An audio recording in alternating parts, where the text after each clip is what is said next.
Muy buenas videolookers, pues nada, hoy os traigo un vídeo para hablar de uno de los estrenos originales de Netflix, lanzado esta última semana en la plataforma, muy curioso, muy original, bastante transgresor podríamos decir. Bueno, yo creo que traerá bastante polémica, bastante diferente, ¿vale?, a lo que Netflix nos tiene acostumbrados, que es The Bad Batch, traducido aquí como amor carnal, amor caníbal en Latinoamérica, aunque la traducción literal sería algo así como el lote defectuoso, pero bueno, ya sabéis que con esto de las traducciones a veces las distribuidoras y demás tienen un poquito de lío. Así que vamos a hablar de Bad Batch, película, como os digo, muy interesante, con muchos matices y que creo que da para hacer un vídeo bastante completo. Así que nos vemos ahora hablando de Bad Batch. Hasta luego, Lucas.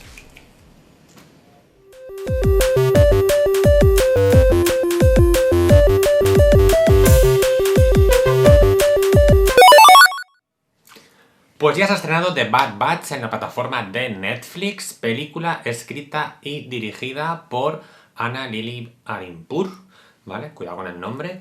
Directora de origen británico, de descendencia iraní y afincada en Los Ángeles. Toma ya. Directora que ya triunfó hace un par de años con su debut cinematográfico, la película La niña que volvía a casa sola de noche. Ojo con el título también.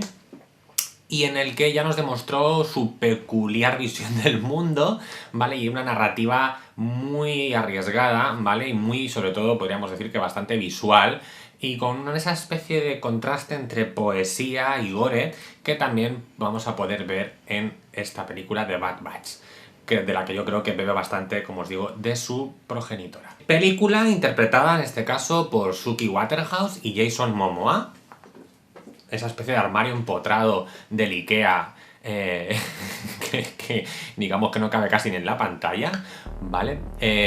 Y también por un impresionante Jim Carrey, que yo la verdad es que ni siquiera me había reconocido, se me pasó en los títulos de crédito, no sé, no estoy muy seguro si aparece o no, pero que interpreta a una especie de vagabundo con carrito y la verdad es que está magnífico. Y como no, a Keanu Reeves, que últimamente lo vemos por ahí siempre pululando, haciendo pequeños cameos y pequeños papeles secundarios en películas de este calibre. Como os digo, película bastante, podríamos decir, bastante gore, ¿vale? Tiene un comienzo bastante potente, arranca con un inicio que yo creo que es bastante fuerte.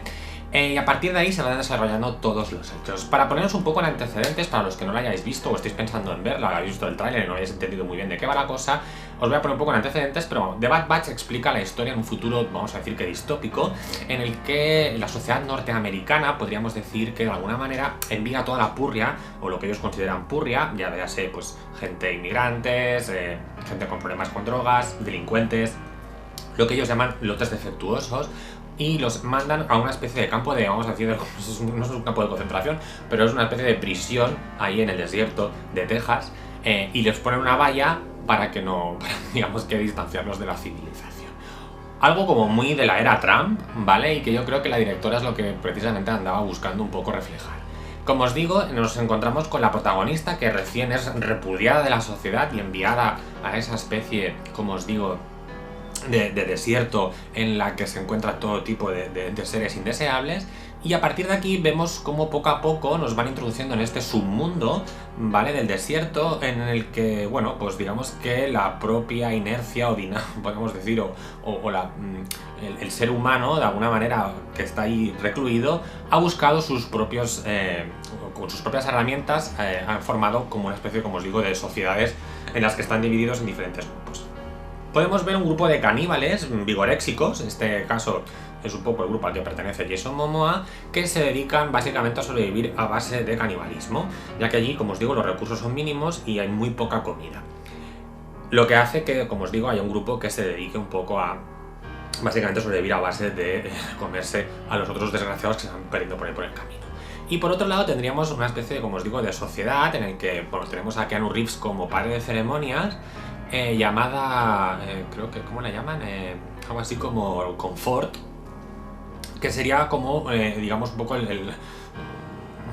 una especie de utopía ahí medio creada dentro de todo este desaguisado y de todo este caos. La protagonista veremos que tiene, como os digo, un largo viaje, ¿vale? Primero se topa con estos caníbales, la cual la dejan prácticamente mutilada. Y luego vemos cómo va sobreviviendo, cómo llega a Confort y allí, digamos, de alguna manera aprende un poco a sobrevivir y a conocer las reglas de esta sociedad vamos a decir, de outsiders que están ahí recluidos. Explicado así parece un poco complejo, puede parecer un poco, quizás algo que no hayamos visto tampoco, quiero decir, como digo, yo creo que la directora sabe mezclar bastante bien diferentes géneros, ¿vale? Como pueden ser el gore, como puede ser también una poesía bastante visual, como os digo, una narrativa bastante llevada a lo que sería la estética visual. Y con cosas de western, en fin, tenemos ahí una especie de pupurrí de mezclas bastante curiosas y que en contraste, la verdad es que hacen, digamos, que la película sea bastante interesante. No es una narrativa, digamos, a la cual estemos acostumbrados en cualquier película, ¿vale? Estamos hablando de una narrativa bastante, podríamos decir, diferente, ¿vale? Y en este caso, pues lo que creo que la directora ha querido explicarnos es un poco, como os digo, el desenlace, un poco de hacia dónde va la sociedad y hacia dónde podríamos llegar con gente como Donald Trump. Bebe de muchas, como digo, tiene muchísimas referencias, a mí me ha recordado mucho a Las colinas tienen ojos, también un poco al cine de Romero, mezclado con estética, como os digo, bastante neopunk, ¿vale? En algunos momentos, y con un toque también un poco Mad Max.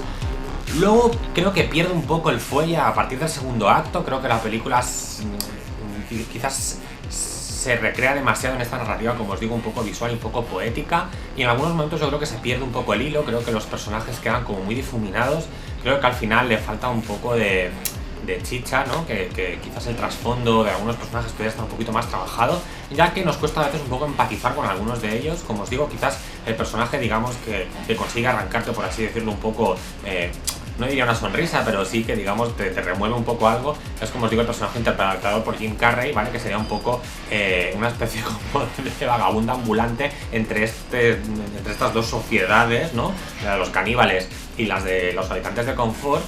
Y poco más, ¿vale? Yo creo que al final, incluso en la propia resolución de la película, en el último acto, donde ya tendríamos un poco el final, creo que, aunque bueno, tiene escenas que como os digo, están muy trabajadas y a nivel interpretativo, tanto por Suki como Jason, que está maravilloso, Jason Momoa con su acento cubano, creo que le faltaba ahí un toque quizás en el argumento que nos diera un poco pie a poder empatizar un poco más con estos personajes, ya que al final se convierte en una especie de collage que, aunque visualmente, como os digo, es muy atractivo, quizás se pierde un poco en esa narración un tanto diluida. Todo y con eso me parece una propuesta sumamente interesante. Creo que Netflix está apostando por este tipo de cine, me parece una muy buena idea, ya que, como os digo, son películas que pasan por festivales y que difícilmente podremos ver o bien en salas de cine en cualquier circuito, digamos, medianamente comercial.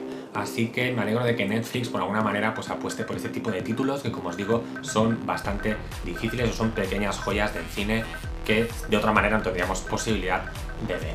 Yo la verdad es que si os gusta el cine de género, si os gusta el cine independiente, si os gusta ver un cine algo diferente, yo os la recomiendo, ¿vale? No esperéis ver una película de acción tipo Mad Max o algo parecido, porque no es precisamente el estilo de esta película. Y como no, Videolookers, me encantaría, deseo, ojalá me digáis cuál es vuestra opinión, si ya la habéis visto, qué os ha parecido, si os ha gustado. Yo tengo sentimientos encontrados, tengo que decir, os digo que por momentos, tanto lo que es la parte estética y la dirección artística en algunos momentos me ha parecido fantástica. La narrativa, o al menos la intención de la narrativa, también me ha gustado, aunque el resultado final creo que ha quedado un poco, como os digo, quizás demasiadas cosas metidas dentro de una misma coctelera. Pero bueno, quiero saber cuál es vuestra opinión, qué os parece, si os gusta esta directora, si os gusta su estilo narrativo, si no, también quiero saberlo, si no os gusta. Como no, ya sabéis, tenéis los comentarios, le podéis dar al like si os ha gustado el vídeo, que quiero saber vuestra opinión, como siempre, que ya sabéis que me encanta poder debatir sobre este tipo de películas, que además que yo creo que generan bastante polémica por su contenido. Y como no, suscribiros al canal si queréis ayudarme, por supuesto, a seguir subiendo estos vídeos, que ya sabéis que me encanta, como no, compartir mis ideas con vosotros. Así que, Videolookers, mi nombre es Carlos Marín, me podéis seguir en redes sociales, en Twitter como AdamToreador y en Facebook como Carlos Marín. Así que nos vemos en el próximo vídeo, Videolookers, hablando, como no, de más estrenos, más opiniones sobre el catálogo de Netflix, salas de cine, lo de siempre. Un beso, yo Lucas, hasta luego.